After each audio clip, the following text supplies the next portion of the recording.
अगर quantitative techniques की अपन बात करें तो इसमें 3 टाइप के बच्चे होते हैं मेजरली, जिनके सिर्फ 0 आ रहे हैं, जिनके 6 आ रहे हैं और जिनके 12 आ रहे हैं। आपका टारगेट थोड़ा बड़ा है कि आपको 12 तक पहुंचना है, तो इसका मतलब क्या है ना कि आपको डेली प्रैक्टिस करना पड़ेगा। अब क्यूटी में बेसिक्स एंड कॉन्सेप्ट्स क्लियर करना और उसके बाद प्रैक्टिस करना। अब आते तो उसमें डीआई के सेट्स हैं। इसमें वन लाइनर्स का क्या रोल होता है? वन लाइनर का रोल है, बहुत ज़्यादा प्रैक्टिस मत करिए, लेकिन मुझे लगता है कि थोड़े बहुत क्वेश्चन की प्रैक्टिस करना बिल्कुल ज़रूरी है। तो काफ़ी बच्चों को प्रॉब्लम भी आ रहा है। नहीं वो बन प्रॉब्लम पाएगा। इसलिए आ रहा है क्योंकि उन्होंने अर्थमेटिक टॉपिक को उतना अच्छे से ध्यान दिया नहीं है। बिना क्यूटी के आपको एनएलयू में भी मिल जाए, लेकिन शायद एक अच्छा एनएलयू जो मिलना चाहिए ना, वो ना मिल वो पाए। आपको नहीं मिल पाएगा।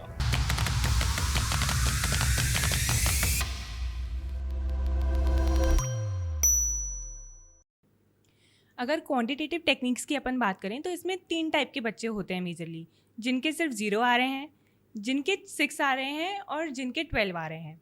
तो अब जिनके 0 या 6 आ रहे हैं उनके लिए क्या स्ट्रैटेजी होनी चाहिए कि वो 12 ऑन 12 स्कोर कर सकें? देखिए, अगर आप चाहते हैं कि आप 12 आउट ऑफ 12 स्कोर करना चाहते हैं, तो मेरा ये मानना है कि आपकी 2 चीज़ों पे बहुत अच्छे से कमांड होना चाहिए। पहला तो आपका बेसिक कंसेप्ट और ठीक दूसरा है। आपकी कैलकुलेशन की स्पीड।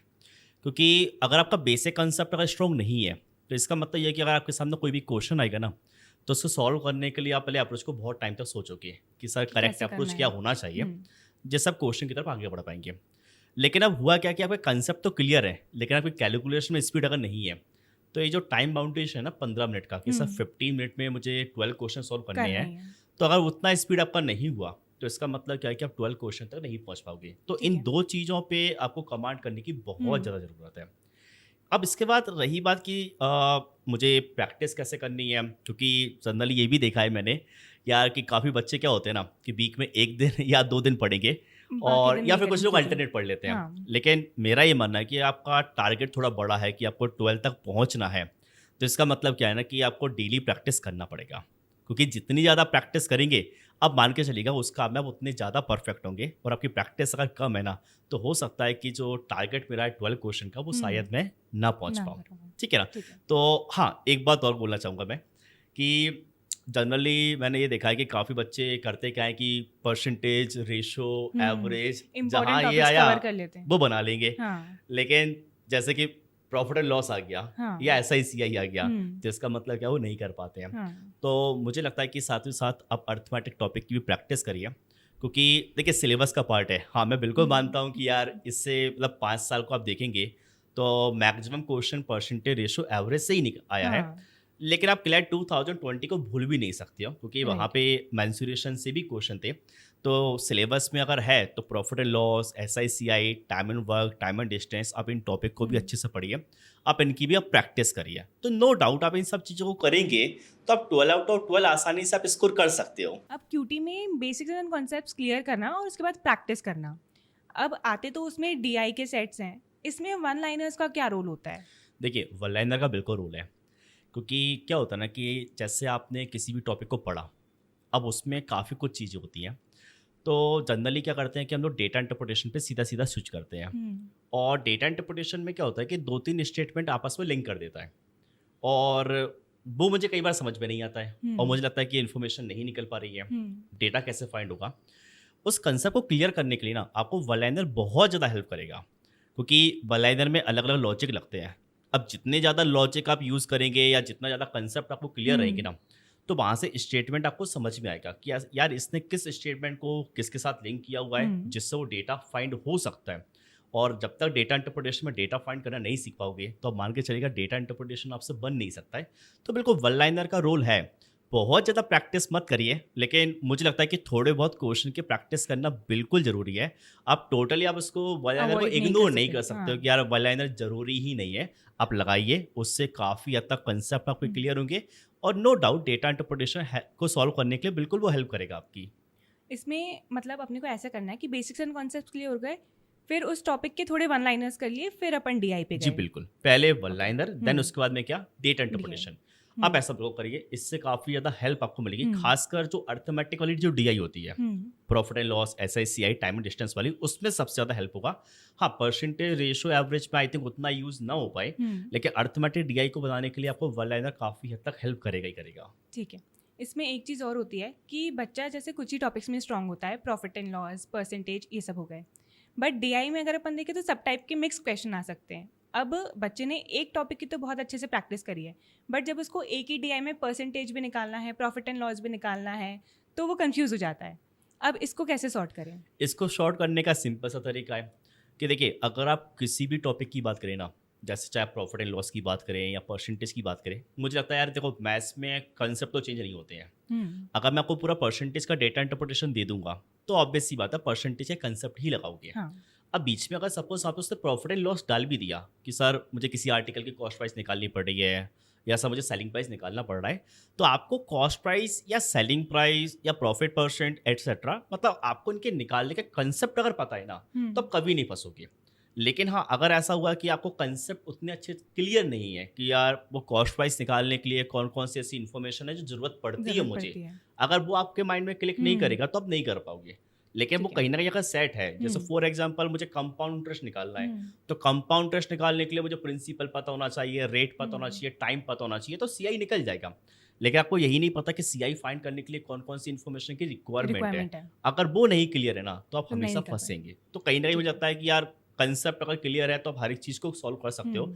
आप टॉपिक को मिक्स करें या सिंगल टॉपिक से पूछें तो उससे कोई फर्क नहीं पड़ेगा। ठीक है, तो अगर क्यूटी की प्रैक्टिस करना है डेली बेसिस पे, तो कितनी देर के लिए, कितने टाइम के लिए करना चाहिए मिनिमम? देखिए, जैसे अब मैं अभी के टाइम के अकॉर्डिंग बात करूँ कि लगभग आपके अप्रॉक्स 4 मंथ्स के आसपास बचा हुआ है, या नवंबर को हटा दे तो हम 3 महीने ही हम समझे, तो मैं कहूँगा यार डेली बेसिस पे आप 1 घंटे पढ़िए, और 1 घंटे को ना आप 2 पार्ट में डिवाइड कर दीजिए। ठीक है। क्योंकि आधा घंटा आप करें क्या कि आप डेटा इंटरप्रिटेशन की प्रैक्टिस करिए जो बेसिक क्वालिटी आई है, जैसे परसेंटेज, रेशो, एवरेज वाली। बाकी आधा घंटा आप किसी एक टॉपिक को दीजिए, अर्थमेटिक टॉपिक को, कि सर आधे घंटे में टाइम एंड डिस्टेंस पढ़ा। फिर आप करें क्या, नेक्स्ट डे आप फिर से जाए, आधे घंटे फिर से आप डीआई की प्रैक्टिस करें। अब टाइम एंड डिस्टेंस जो आपने पढ़ा था उसको पहले रिवाइज करना है, वो 5 मिनट या 10 मिनट जो भी आपको लगता है, फिर बचे हुए टाइम पे आगे आप टाइम एंड डिस्टेंस को बढ़ाइए। इस तरीके से धीरे धीरे करके आप टॉपिक को कवर करिए। क्योंकि अभी जो देखा जा रहा है ना, आप भी आप जैसे रिसेंट के मॉक आप देख रहे होंगे, उसमें अर्थमेटिक टॉपिक की डीआई आ रही है और काफ़ी बच्चों को प्रॉब्लम भी आ रहा है। वो प्रॉब्लम इसलिए आ रहा है क्योंकि उन्होंने अर्थमेटिक टॉपिक पर उतना अच्छे से ध्यान दिया नहीं है। उनको लगा कि सर क्लैट का इतिहास तो यही कहता है कि परसेंटेज, रेशो, एवरेज से बाहर नहीं पूछेगा। लेकिन आप ऐसा नहीं करिए, आप बाकी टॉपिक की प्रैक्टिस साथ में पढ़िए। 1 घंटे डेली आप पढ़िए, आधे आधे घंटे आप डिवाइड करिए, काफ़ी कुछ चीज़ आपकी वहाँ से कवर हो जाएगी। ओके। बच्चों को ये भी रहता है कि मैं लीगल, लॉजिकल, इंग्लिश ये एकदम स्ट्रॉन्ग कर लेता हूँ, इसमें मेरे अच्छे मार्क्स आ जाएंगे, मैं अगर क्यूटी छोड़ के भी आ जाऊँ तो फिर मेरा निकल जाएगा क्लैट, तो क्या ये सही है? देखिए, क्लैट निकालना और एक अच्छे एनएलयू में पहुँचना, दोनों में डिफरेंस है। देखिए, अगर मेरा सपना बड़ा है और मैं चाहता हूँ कि सर मैं टॉप 100 में आऊँ, या सर टॉप 10 में मैं आऊँ, या फिर सर मैं बेंगलोर में होना चाहिए या हैदराबाद में होना चाहिए, तो मुझे लगता है कि आप क्यूटी को आप नहीं छोड़ सकते हो। क्योंकि बिना क्यूटी के आप अच्छा इसको नहीं कर पाओगे। क्योंकि बाकी सब्जेक्ट ऐसे है ना कि यार वो आपकी लक के ऊपर भी है। जैसे जीके, पढ़ा हुआ टॉपिक आपको मिल गया तो मे बी आप बना पाए, पढ़ा हुआ नहीं मिला तो शायद ऐसा ना हो कि आपसे ना बन पाए। सेम सीआर में तो ऐसा है कि ए और बी के बीच में आज भी दुनिया फंसी हुई है और आप भी फंसे हो, तो ये कन्फ्यूजन ना क्यूटी के साथ नहीं होती है। अगर आपने सॉल्व किया है तो अगर ए है तो ए ही आएगा, बी हो नहीं सकता है। तो काफ़ी कुछ चीज़ है वहाँ पे, आई थिंक आप उतना इसको नहीं कर पाओगे। तो क्यूटी आपके स्कोर बढ़ाने में सबसे ज़्यादा हेल्प करेगा, तो क्यूटी को इग्नोर नहीं कर सकते हो। बिना क्यूटी के आपको एनएलयू में भी मिल जाए, लेकिन साथ एक अच्छा एनएलयू जो मिलना चाहिए ना, वो आपको नहीं मिल पाएगा। और क्यूटी ही एक ऐसा सेक्शन है जिसमें बच्चे फुल स्कोर कर सकते हैं। बिल्कुल 100% स्कोर आप कर सकते हो, 100% एक्यूरेसी रख सकते हो। कि अगर आप 10 भी करते हो ना, तो आप ये कह सकते हो कि 10 मेरे करेक्ट है। लेकिन शायद अदर सब्जेक्ट में मे बी आप उतना कॉन्फिडेंस के साथ ना कह पाओ कि यार मैं अगर सपोज 20 करके आया हूँ तो 20 मेरे सही होंगे। क्योंकि मे बी हो सकता है कि यार आपको सही लग रहा है लेकिन एग्जामिनर के पॉइंट ऑफ व्यू के हिसाब से उतना सही ना हो। लेकिन मैथ्स में ऐसा नहीं है। मैथ्स में एग्जामिनर और हम दोनों का पॉइंट एक ही होगा अगर आंसर करेक्ट है मेरा तो नो डाउट आप 100% स्कोर उसमें आप कर सकते हो। और इसमें ऐसा भी है कि अपन मतलब अप्रॉक्स आंसर की तरफ भी जा सकते हैं, एकदम एग्जैक्ट आंसर ना हो तो। ये बढ़िया सवाल था कि अप्रॉक्स या एग्जैक्ट। देखिए, इसमें मैं पहले कहूँगा कि अप्रॉक्स या एग्जैक्ट डिपेंड करता है ऑप्शन के ऊपर, ठीक है ना। अगर ऑप्शन बहुत ज़्यादा क्लोज होते हैं तो ऑप्शन अगर बहुत ज़्यादा क्लोज हैं तो फिर मैं कहूँगा कि आप एग्जैक्ट आंसर की तरफ जाइए। लेकिन आपको दिख रहा है कि यार ऑप्शन के बीच में ठीक ठाक डिफरेंस है, तब आप अप्रोक्स आंसर निकाल सकते हो। जैसे आपको ठीक। क्लास में कई बार चीज़ें सिखाई भी जाती हैं हम्म, कि यार ऑप्शन देखिए कि यार 15 या 20 का डिफरेंस बन रहा है, तो हम ऐसा कर सकते हैं कि एग्जैक्ट हम्म, आंसर ना निकालते हुए आप अप्रोक्स आंसर की तरफ बिल्कुल जा सकते हो, क्योंकि कैलकुलेशन में स्पीड आपको चाहिए या फिर जैसे आंसर जल्दी निकालना है तो आपको अलग अलग तरीके पता होना चाहिए। अप्रोक्स आंसर निकालना आना हम्म, चाहिए, यूनिट डिजिट से आंसर कैसे पहचानते हैं वो पता होना हम्म, चाहिए, लास्ट के 2 डिजिट से आंसर कैसे निकालते हैं वो पता होना हम्म, चाहिए। तो नो डाउट अप्रोक्सीमेशन आप बिल्कुल लगाइए, लेकिन हम्म, अप्रोक्स आंसर आप तभी मार्क करिएगा जब ऑप्शन के बीच में डिफरेंस डिफरेंस हो। ठीक ठाक हो। हम्म, बहुत ज़्यादा क्लोज ऑप्शन पे आप अप्रोक्स लगाने जाओगे तो आप खुद ही फंस जाओगे, आपको हाँ, समझ में नहीं आएगा कि कि कौन यार सा ज़्यादा 11 है पास कि है। 12 है। तो ऑप्शन को ध्यान में रखते हो आप जाइए आगे। ठीक है। तो अगर क्यूटी में 12 ऑन 12 स्कोर करना है तो सबसे पहले तो बेसिक्स एंड कॉन्सेप्ट्स क्लियर होने चाहिए। बिल्कुल, सेकेंड इज कि वन लाइनर्स की भी प्रैक्टिस करना चाहिए, अवॉइड नहीं करना चाहिए बिल्कुल नहीं उनको। करना चाहिए। And third is daily practice at least 1 1 घंटा घंटे, रिक्वायर्ड है। 1 घंटे आधे-आधे घंटे डिवाइड करिए। हम्म, आधे घंटे डीआई की प्रैक्टिस हम्म, जो आपकी बेसिक टॉपिक है, आधे घंटे आपकी क्या अरिथमेटिक अरिथमेटिक वाला टॉपिक। टॉपिक्स। देखिए, वो मानते हैं कि चलिए आने के चांसेस कम है, लेकिन आप हम्म, इसको 0% पे नहीं खड़ा कर सकते आ हो। गया तो। आ सकता है, अगर आ हाँ, गया तो फिर अफ़सोस हो सकता है हमें, तो हाँ, अफ़सोस ना करें। उस समय पर पढ़ के जाएँगे तो कॉन्फिडेंस हाँ, के साथ आप जाएँगे, क्योंकि अगर आपको गलती से भी प्रॉफ़िट एंड लॉस दिख गया, भले आसान सा क्वेश्चन है, हम्म, आपने नहीं पढ़ा है तो आप छोड़ के चले जाओगे। हम्म, तो आप पढ़ के जाएँ ताकि ईज़ी सा क्वेश्चन आए तो उसको बना पाओ। आपके अंदर कॉन्फिडेंस होना चाहिए कि हम्म, हाँ, ये मेरा पढ़ा हुआ है तो इसको मैं सॉल्व कर हम्म, पाऊँगा, ना कि मैं छोड़ के आऊँ उसको। ठीक है। तो क्यूटी बिल्कुल भी अवॉइड नहीं करना है, क्योंकि वही एक ऐसा सेक्शन है जिसमें आप 12 ऑन 12 बिल्कुल स्कोर कर सकते हो।